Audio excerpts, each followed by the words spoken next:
Oke.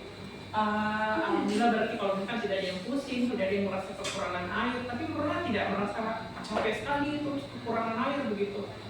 Pernah. Terus apa yang kalian lakukan, apa yang kalian rasakan pada saat kalian kekurangan air? Misalkan jam olahraga, terus kalian disuruh keliling sama gurunya 10 kali keliling lapangan, atau 3 kali atau 5 kali lah. Nah, terus kalian lupa bawa tumbler, apa terjadi? Panas. Oke, dehidrasi. Terus kalau dehidrasi, apa yang kalian rasakan kalau dehidrasi? Oke, ada yang bilang mager. Apa lagi? Apa? Pusing. Oke, tenggorokan kering. Apalagi efek yang kalian rasakan? Ini udah wajar sekali ini begini rasanya. Kenapa? Oke, merasa pusing. Pernah tidak merasa pusing karena kekurangan air? Ada yang pernah merasa pusing? Ada yang sampai mungkin pingsan kalau misalkan tidak makan terus tidak minum begitu. Pernah lihat orang yang pingsan gara-gara dia dehidrasi? Oke, pernah. Nah, artinya kalau misalkan dia pingsan, apa yang terjadi dalam tubuhnya sebenarnya?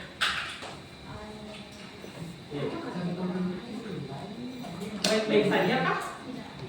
Oke, tidak baik-baik saja. Jadi hari ini kita akan belajar tentang kenapa sih orang bisa kalau dehidrasi bisa pingsan, bisa pusing, bahkan kalau misalkan sudah terlalu lama bahkan bisa dead gitu ya, bisa meninggal. Nah, itu yang akan kita pelajari hari ini. Jadi kalau misalkan orang yang pusing, orang yang kemudian kekurangan air itu berarti dia tubuhnya memang tidak baik-baik saja. Kita sepakat tuh kalau tubuhnya tidak baik-baik saja. Oke, kita sepakat. Nah, kalau pada dasarnya tubuh seseorang tidak baik-baik saja itu sebenarnya kalau dalam biologi disebut dengan homeostasis. Nah, dari peristiwa pusing, dari peristiwa dehidrasi itu, apa yang bisa kalian simpulkan? Bagaimana cara definisi dari homeostasis itu sebenarnya seperti apa? Mengatur kestabilan internal tubuh. Oke, ada yang bilang mengatur kestabilan apa tadi? Bagian internal. Oke, ada yang mengatakan bahwa itu berfungsi untuk kestabilan internal tubuh. Oke, ada definisi lain?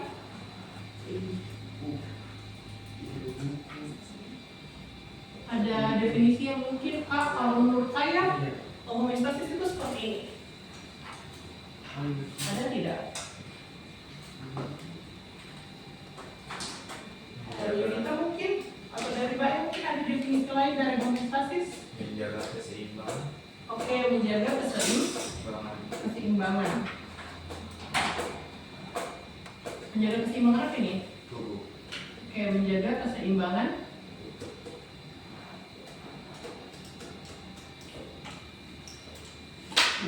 Oke, di sini kita terima ada dua definisi yang sudah disampaikan temannya terkait dengan homeostasis. Jadi homeostasis ada yang mengatakan bahwa ternyata homeostasis itu menyangkut tentang kestabilan tubuh. Apakah tubuh ini memang dalam keadaan yang stabil atau tidak? Kemudian ada juga temannya yang mengatakan bahwa homeostasis itu menyangkut tentang keseimbangan tubuh. Berarti semua kalau misalkan kita berbicara tentang keseimbangan, semua komponen yang ada di dalam tubuh kita itu dalam kondisi yang seimbang. Nah, jadi dari dua definisi yang disampaikan oleh teman-teman tadi, memang benar bahwa homeostasis itu berfungsi untuk menjaga kestabilan, keseimbangan, dan juga stagnan. Jadi tubuh itu harus dalam keadaan yang normal dan tetap. Kapan dia berubah sedikit, bisa saja tiba-tiba oleng, mungkin bisa saja tiba-tiba langsung mager seperti yang disebutkan sama Mufti tadi. Nah, kemudian teman-teman saya mau tanya lagi satu pertanyaan. Kalau pernah lihat orang mukbang kah? Oke, kalau habis mukbang alias makan banyak, bagaimana perasaan kalian? Oke, kenyang. Apa lagi? Apa lagi kira-kira? Oke, bisa saja mager. Kalau mager itu kalian ngapain? Kalau habis makan banyak tuh mager. Baring. Oke, baring. Ada bilang juga tidur. Jadi betul sekali efek dari kenapa kita bisa tidur, kenapa kita bisa mager, itu yang menyangkut tentang homeostasis tubuh.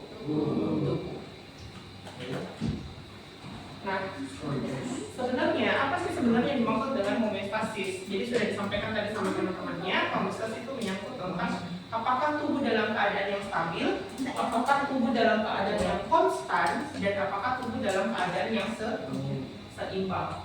Jadi proses yang dilakukan tubuh secara otomatis untuk mempertahankan kondisi yang stabil. Jadi semua organ kita, semua jaringan kita dalam kondisi yang prima untuk bergerak. Seperti hari ini mungkin teman-teman datang ke ruang guru dalam keadaan yang sehat, dalam keadaan yang seimbang mungkin. Berarti teman-teman sedang menunjukkan bahwa homeostasisnya sedang berlangsung dengan baik. Seperti itu. Nah, di sini saya kasih penekanan bahwa jika homeostasis berhasil, fungsi sistem tubuh akan berjalan dengan normal. Kita akan bisa melihat dengan jelas, kemudian kita bisa bergerak tanpa ada oleng, kemudian kita bisa mendengar tanpa ada kesalahan ketika orang memberikan informasi kepada kalian. Bayangin tuh kalau misalkan lingu-lingu lagi homeostasisnya lagi tidak bagus, terus lagi lingu-lingu gitu. Nah, kemudian kalau homeostasisnya gagal, apa yang terjadi? Fungsi kerja tubuh akan terganggu. Kemudian bahkan bisa mengakibatkan kematian dalam skala yang lebih fatal seperti itu. Ada yang mau ditanyakan terkait dengan definisi homeostasis ini sebelum saya lanjut? Belum ada? Oke. Nah, kalau di bagian ini fungsi homeostasis itu sebenarnya seperti apa? Ternyata fungsi dari homeostasis itu dia memastikan bahwa fungsi kerja sistem organ kita itu berjalan dengan stabil atau normal. Kemudian, apa saja faktor-faktor yang mempengaruhi homeostasis? Yang pertama adalah ketersediaan nutrisi. Orang yang datang upacara terus tidak makan akan berbeda homeostasisnya dengan teman-teman yang datang pada saat upacara tapi sehat dan bugar sudah sarapan pagi-pagi tadi. Nah, makanya jangan heran, pernah tidak dalam hidup ini ada dalam sekolah yang tidak pernah pingsan? Pernah tidak? Pasti ada toh?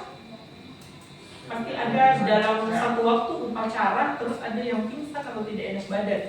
Nah, itu artinya apa? Homeostasisnya tidak bagus dan kebanyakan disebabkan karena dia tidak makan pagi. Jadi makanya ketersediaan nutrisi itu sangat perlu untuk teman-teman supaya homeostasisnya bisa terjaga. Kemudian yang kedua, kadar oksigen dan karbon dioksida. Jadi misalkan teman-teman dalam kondisi yang kurang darah. Nah, pada saat teman-teman kurang darah, berarti kekurangan oksigen. Di situ juga homeostasis bisa terganggu. Apa dampaknya? Teman-teman bisa merasa sesak kalau misalkan ketersediaan oksigen sama karbon dioksidanya tidak bagus. Kemudian yang ketiga, suhu. Nah, kalau teman-teman ditempatkan dalam suhu yang sangat tinggi sekali atau dalam suhu yang rendah sekali, itu juga sebenarnya bisa mengganggu homeostasis tubuh. Bayangkan teman-teman kalau misalkan ditempatkan di kutub utara selama 1 bulan, akan seperti ini kan kondisi kalian atau tidak? Tidak. Kalau misalkan kalian ditaruh misalkan di gurun pasir, dijemur seharian seperti itu, apakah kalian akan tetap baik-baik saja? Ya. Oke, bisa saja kan kalian akan mengalami dehidrasi karena kepanasan atau keringatan yang sangat berlebihan karena kalian ditempatkan di daerah yang sangat panas seperti itu. Kemudian pH juga mempengaruhi. Bayangkan kalau misalkan teman-teman sehari-hari ada di dalam pH yang sangat asam sekali atau kemudian pH yang sangat basa sekali, itu juga mengakibatkan homeostasis yang terganggu nantinya. Sama juga dengan konsentrasi garam, air, dan elektrolit lain yang kalian konsumsi. Nah, teman-teman, perlu saya sampaikan bahwa ternyata homeostasis itu mekanisme kerjanya ada 2. Ada mekanisme kerja dengan yang disebut dengan umpan balik negatif dan ada umpan balik positif. Apa itu umpan balik negatif? Teman-teman mungkin di sini pernah kepanasan mungkin? Sering. Apalagi bawah panas sekali. Ya kan? Nah, kalau misalkan lagi panas, apa yang kalian lakukan? Kipas-kipas. Oke, kipas-kipas. Apa lagi? Oke, buka baju. Kenapa kalian buka baju? Panas. Pak, gerah. Memangnya kenapa harus buka baju? Karena ada apa? Karena ada apa? Oke, ada keringat.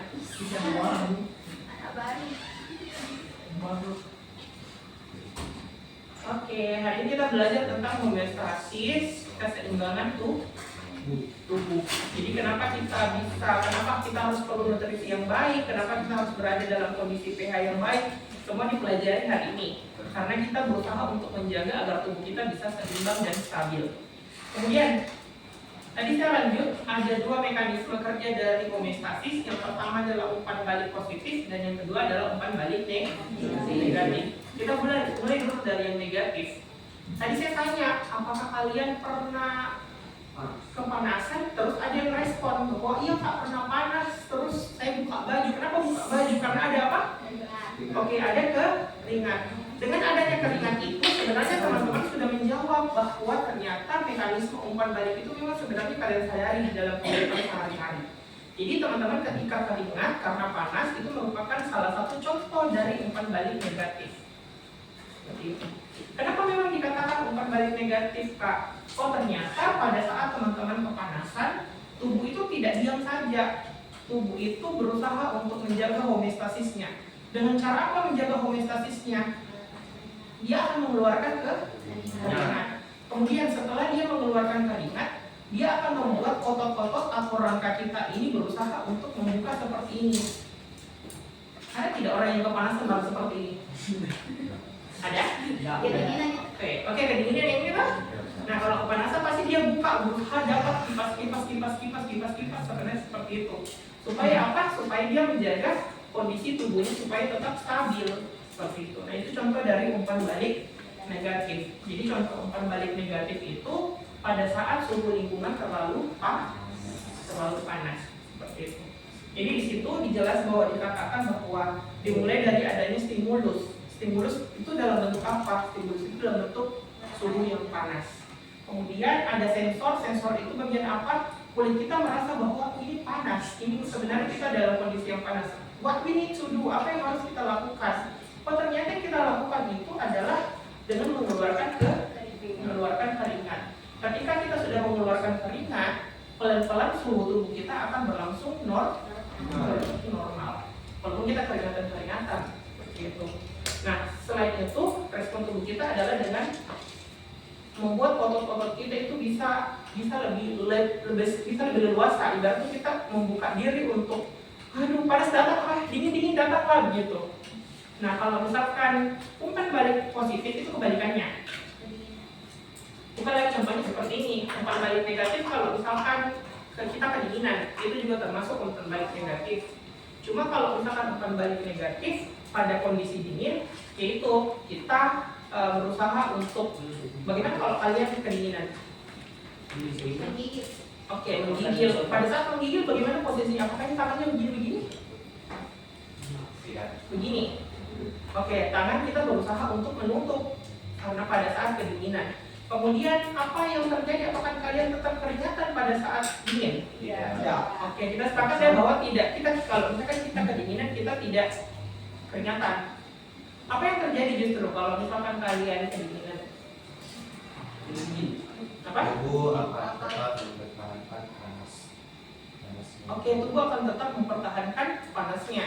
Tapi kalau misalkan kedinginan, tanda-tanda apa yang kalian rasakan? Kalau panas tadi, menggigil sampai apa? Kalau panas tadi kita akan berusaha untuk membuka badan selebar-lebarnya. Kemudian yang kedua itu adalah kita akan keringatan.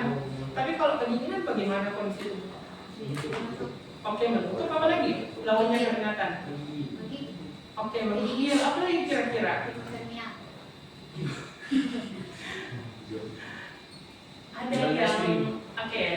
Ada yang sadar tidak kalau kita lagi kedinginan itu suka bolak-balik ke kamar mandi? Pernah toh? Atau ada tidak yang kalau kalau misalkan lagi kencing justru dia tadi tidak mau saya bolak-balik ke kamar mandi, dia mau jadi tahan sampai selesai kayak kedinginan. Ada tidak? Oke, berarti semua pernah mengalami. Nah kalau misalkan lagi kedinginan bolak-balik kamar mandi.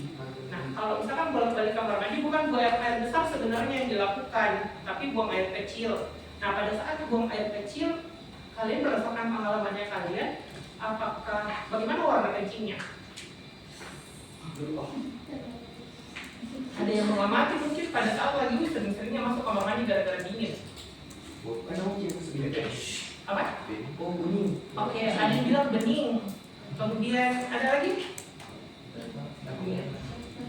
Oke, sebentar kita akan pakai warnanya. Jadi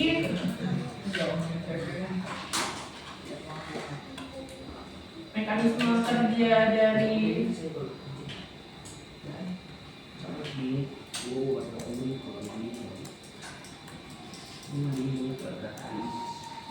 mekanisme kerja dari homeostasis tadi ada berapa teman-teman?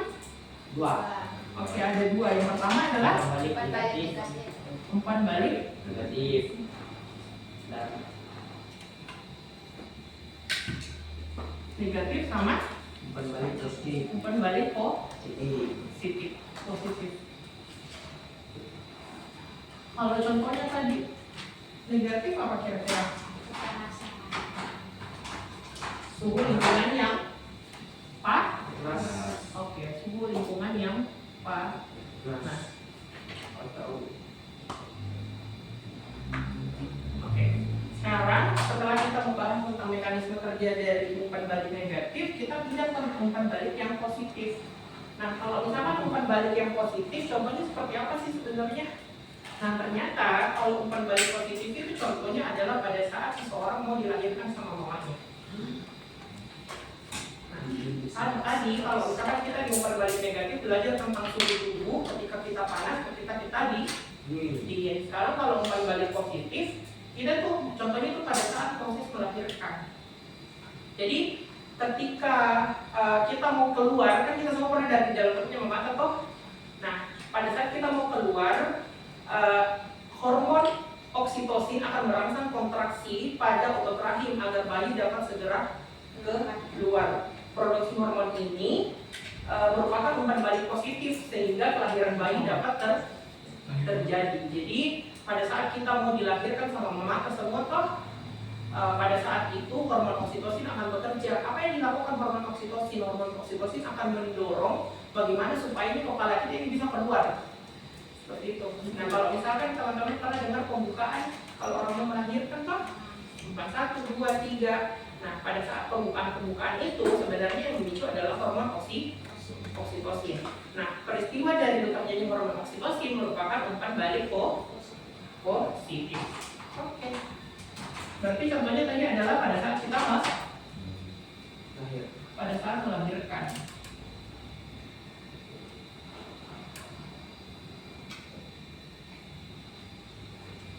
Nah, oke. Sebelum saya lanjut, saya mau cek konsep satu dulu. Oke, silakan teman-teman cek konsepnya dulu. Macam begitu.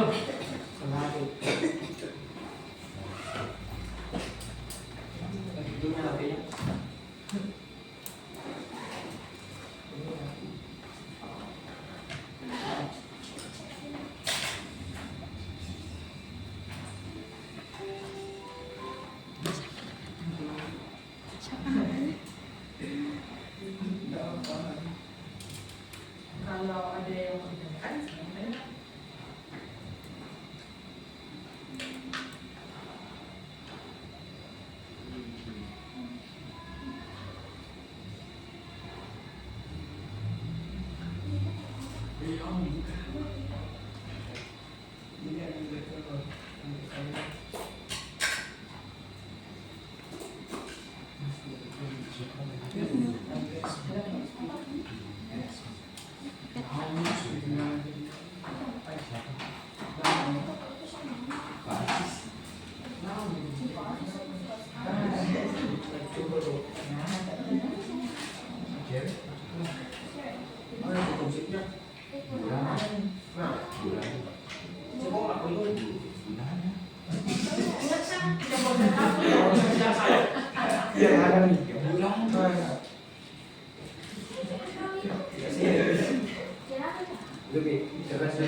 Malah kebuka WA.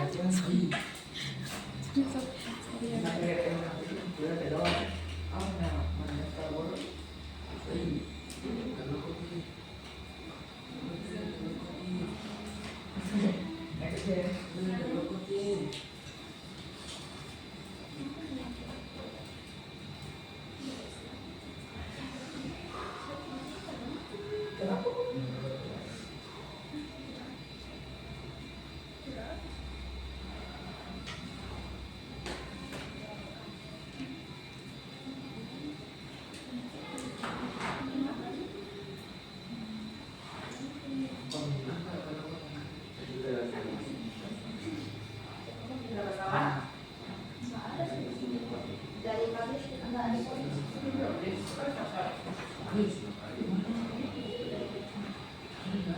umbak ini.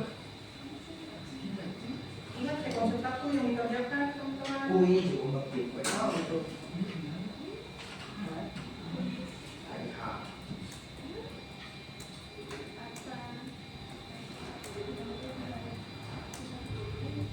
Ini ini. Oke, sudah ada?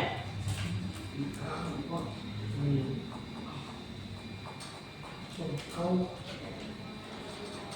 ini sih, B.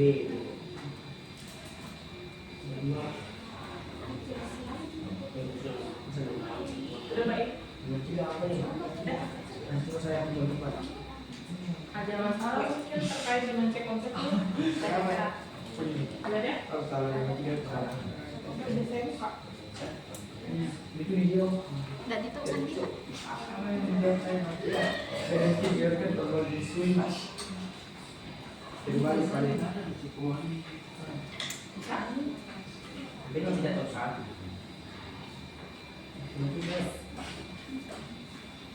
Di depan sini aman tidak? Aman. Aman bisa dasar? Ada yang mau ditanyakan terkait soalnya?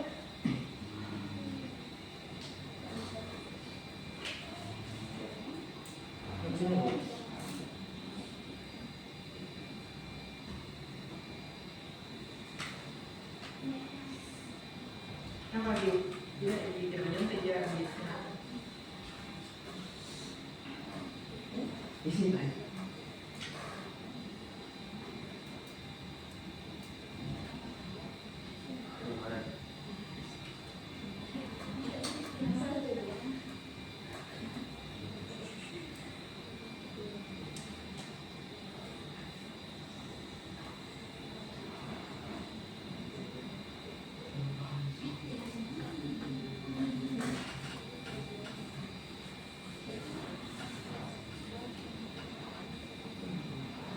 Umpan pilihan.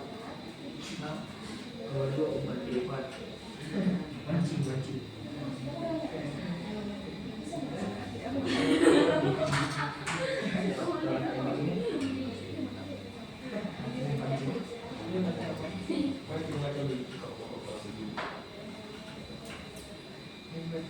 Ini orang.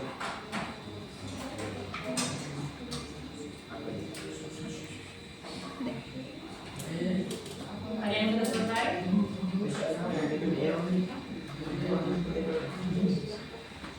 Ada yang selesai?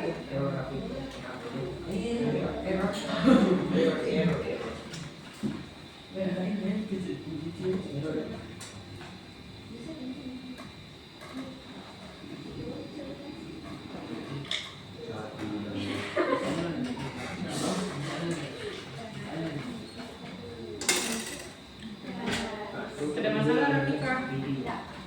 Aman sih? Yang lain ada masalah?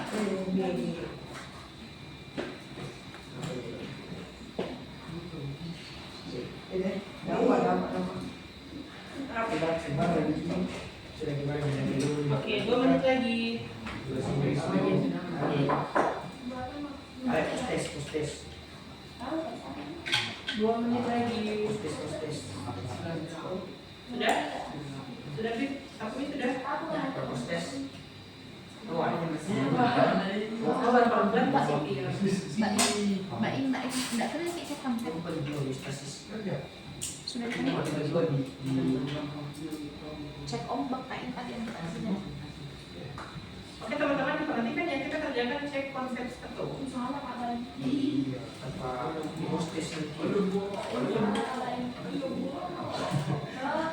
Ya. Salah satu tadi cek ombak putih.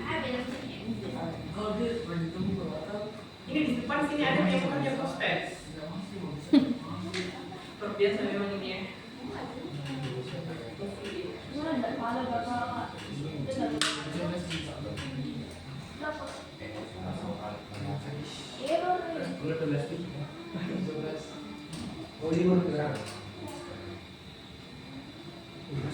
Mulai sudah selesai.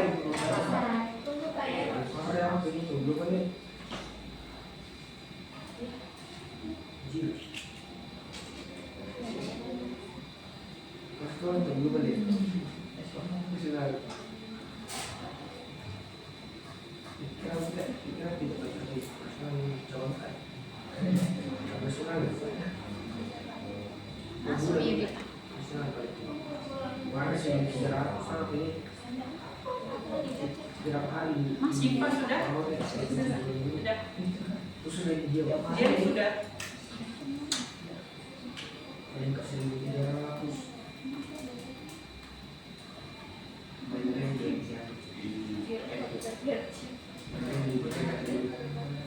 Ya.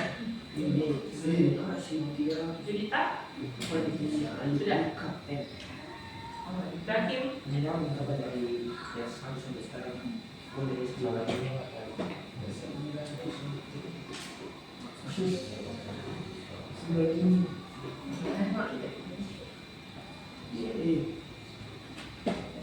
terbanyak semua sudah SMP jadi juga sudah saya bilang apa gimana jawabnya soal sebelum oke, 1 menit terakhir teman-teman.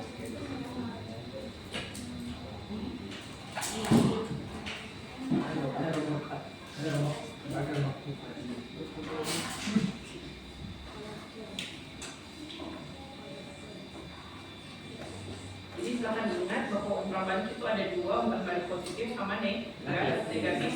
Kalau dia negatif berarti contohnya tadi apa? Oke, pada saat suhu tubuh suhu lingkungan sedang tinggi dan suhu lingkungan sedang rendah. Kemudian kalau misalkan umpan balik positif tadi contohnya adalah proses melahirkan. Hormon apa yang berperan pada saat melahirkan? Oksitosin itu merangsang apa supaya bayi bisa? Oke, bayi bisa Oke, drive sudah selesai? Semua sudah selesai? Oke, kita lanjut. Nah, kita sudah tahu bahwa ternyata homeostasis itu berusaha menjaga kestabilan tubuh, kemudian juga menjaga agar tubuh kita tetap konstan dan juga seimbang. Kita juga sudah paham bahwa ternyata homeostasis itu ada 2 tadi. Apa saja homeostasisnya? Umpan balik positif dan umpan balik negatif. Nah, sekarang ternyata homeostasis itu ada 3 jenis yang harus kita perhatikan di dalam tubuh kita. 3-3 ini terjadi. Yang pertama yang sudah tadi kita jelaskan dengan contoh yaitu pengaturan suhu tubuh. Kemudian yang kedua menyangkut tentang pengaturan cairan tubuh. Jadi kapan kita kekurangan air, kapan kita kelebihan air. Itu yang akan dibahas di pengaturan cairan tubuh. Kemudian yang terakhir contoh homeostasis yang ada di dalam tubuh kita adalah pengaturan glukosa dalam darah. Kalau misalkan kita banyak makan makanan yang mengandung glukosa dalam berlebihan, bagaimana tubuh kita dan bagaimana kalau glukosa tidak ada di dalam tubuh kita atau kurang di dalam tubuh kita. Jadi itu akan kita bahas bagaimana mekanisme terjadi. Nah, saya mau tanya, sebenarnya saya sudah tanyakan tadi, apa yang terjadi saat suhu di lingkungan kita sedang naik? Tadi kita sudah jawab, ternyata teman-teman ada yang merasa kepanasan, ada yang mengeluarkan keringat. Nah, lebih lanjut, saya akan jelaskan kenapa memang kita harus berkeringat pada saat suhu lingkungan sedang panas. Nah, ternyata itu yang disebut dengan termoregulasi. Jadi apa itu termoregulasi? Termoregulasi adalah pengaturan suhu tubuh makhluk hidup yang umumnya ditemukan pada hewan, termasuk kita. Karena kita termasuk ke dalam animalia toh? Bukan monyet. Kita hewan, bukan monyet. Jadi termoregulasi itu apa? Suhu tubuh pada makhluk hidup yang ditemukan pada tubuh hewan. Nah, ternyata termoregulasi itu menyangkut 2 hal. Yang pertama adalah ada homoitem, kemudian yang kedua adalah poipoleter.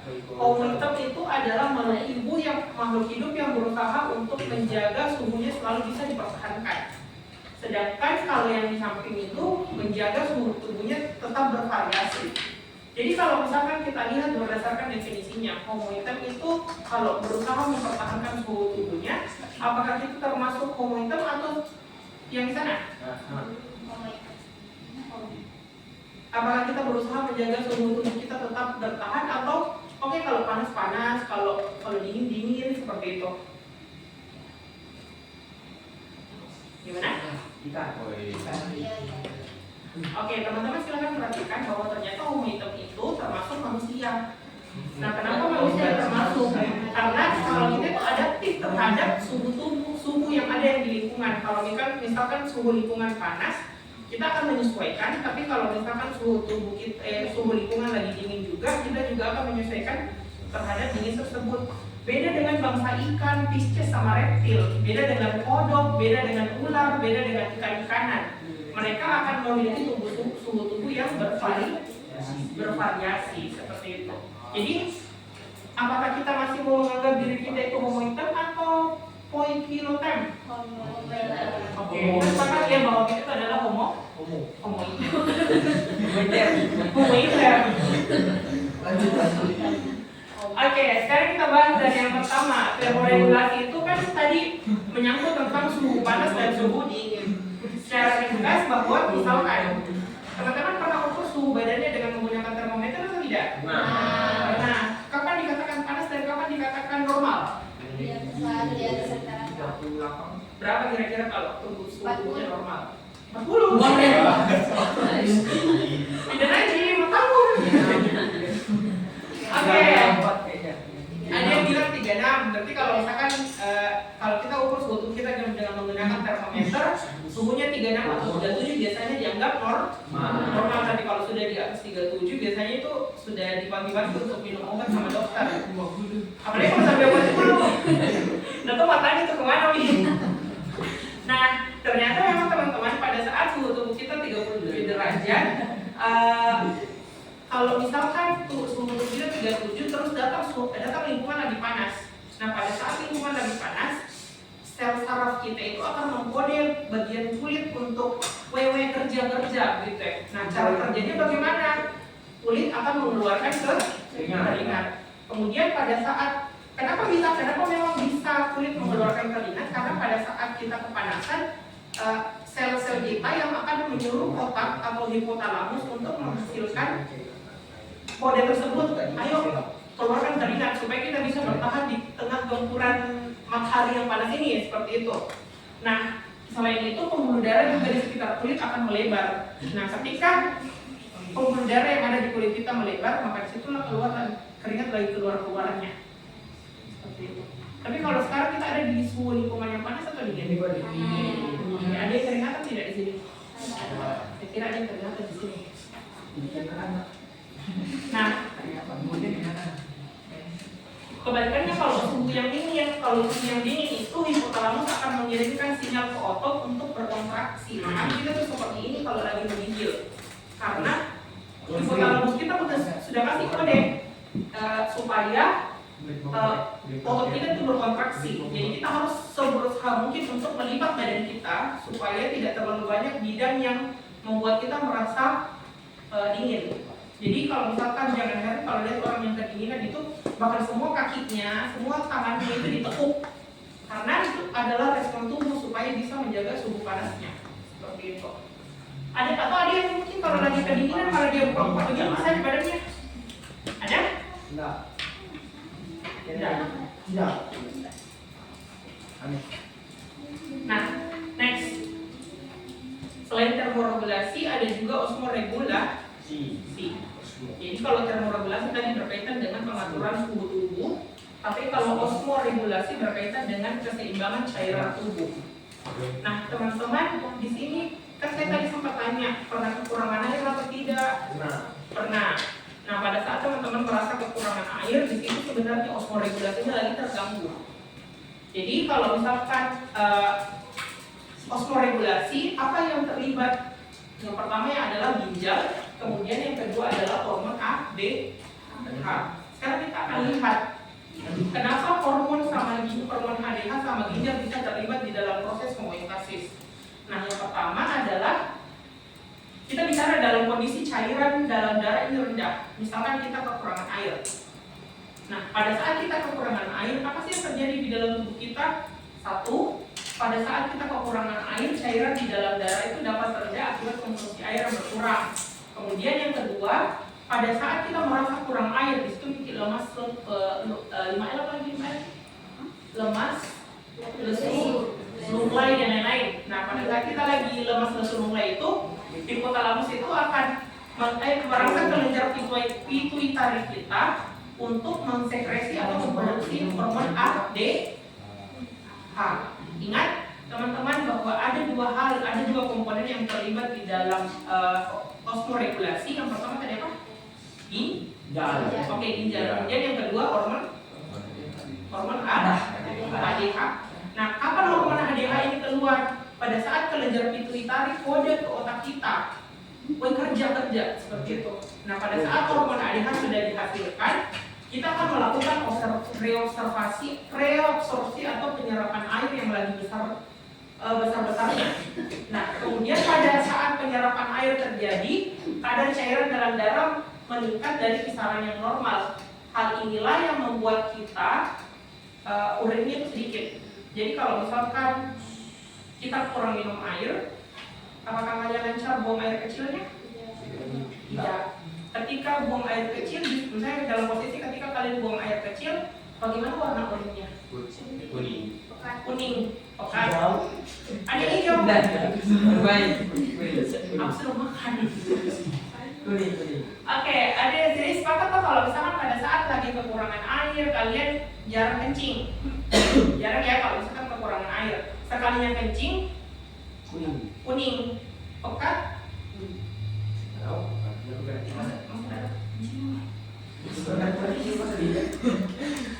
Pekat, kemudian mau atau tidak? Oke, bagus.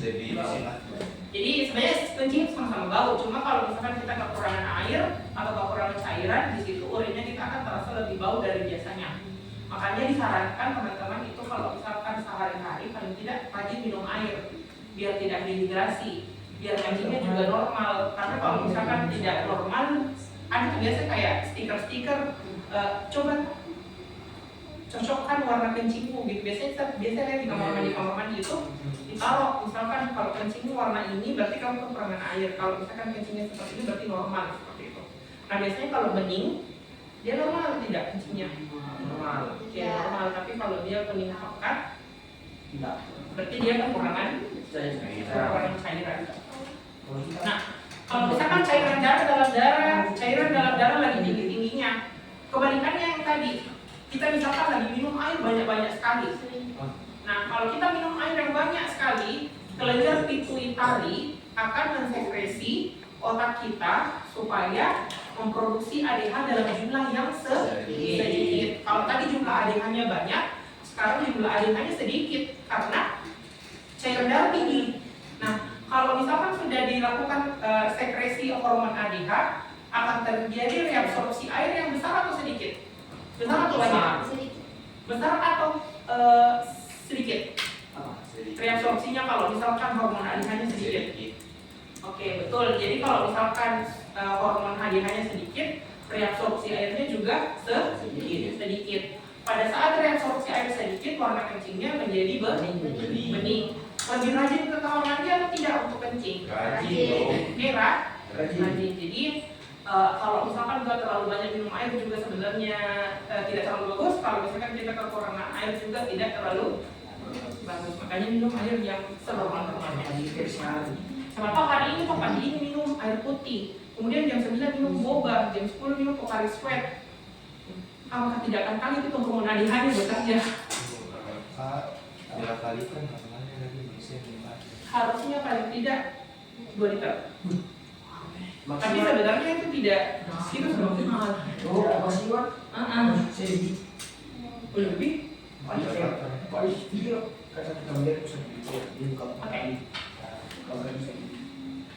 Tadi kan kita sudah bicara tentang osmoregulasi, kemudian kita juga berbicara tentang termoregulasi.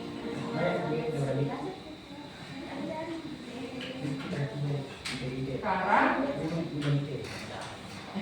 kita pindah ke pengaturan kadar glukosa darah. Kalau pengaturan kadar glukosa darah itu menyangkut tentang apa yang kita konsumsi.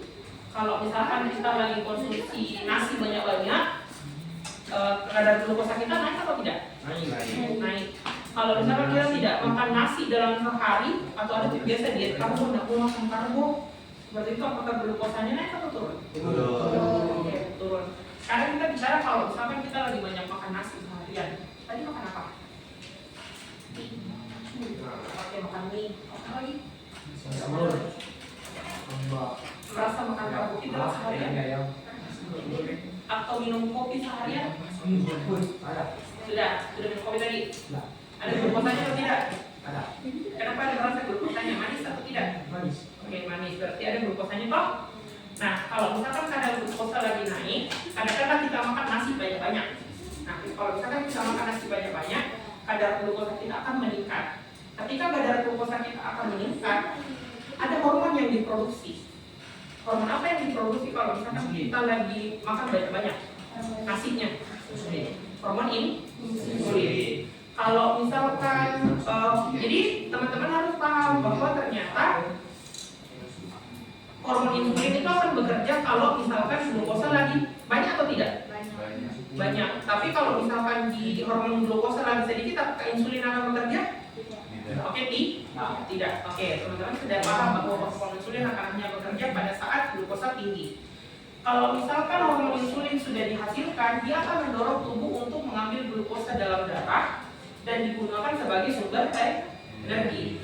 Setelah itu, insulin akan mendorong sel hati untuk menyimpan glukosa dalam bentuk glikogen. Jadi, glukosa yang berlebihan yang kita makan itu akan ditarik. Sini berubah bentuk jadi glikogen. Nah, glikogen itu apa? Dia itu dalam bentuk lemak. Seperti itu. Makanya kalau orang yang banyak makan nasi, biasanya itu agak tambun badannya biasanya. Karena banyak lemaknya. Nah, lemak itu berasal dari mana? Ketika dia banyak konsumsi karbo, dia banyak konsumsi nasi misalkan. Nah, nasi itu yang bentuknya glukosa itu akan dipecah, akan dikonversi menjadi lemak. Lemak itu apa namanya? Glikogen. Nah, ketika kadar glukosa dalam darah turun, ketika hormon insulin sudah bekerja, kemudian glikogennya juga sudah dipecah menjadi lemak, maka kita akan menjadi normal kembali atau tidak? Kita akan normal kembali. Oke.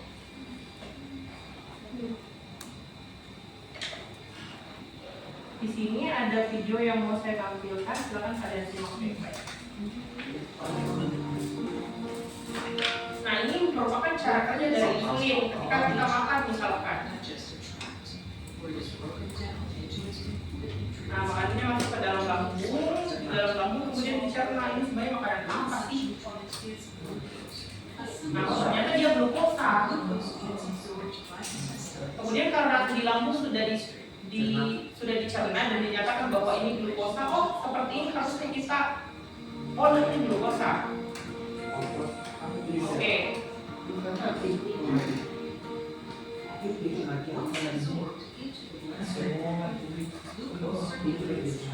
Nah, glukosa itu akan masuk ke dalam darah. Hal ini yang membuat orang biasanya diabetes mellitus atau penyakit gula biasanya, karena kan gula darahnya itu tinggi. Nah, pankreas akan mensekresikan hormon kalau gula darah kita tinggi. Hormon apa namanya? Hormon insulin. Jadi insulin itu dihasilkan oleh pankreas.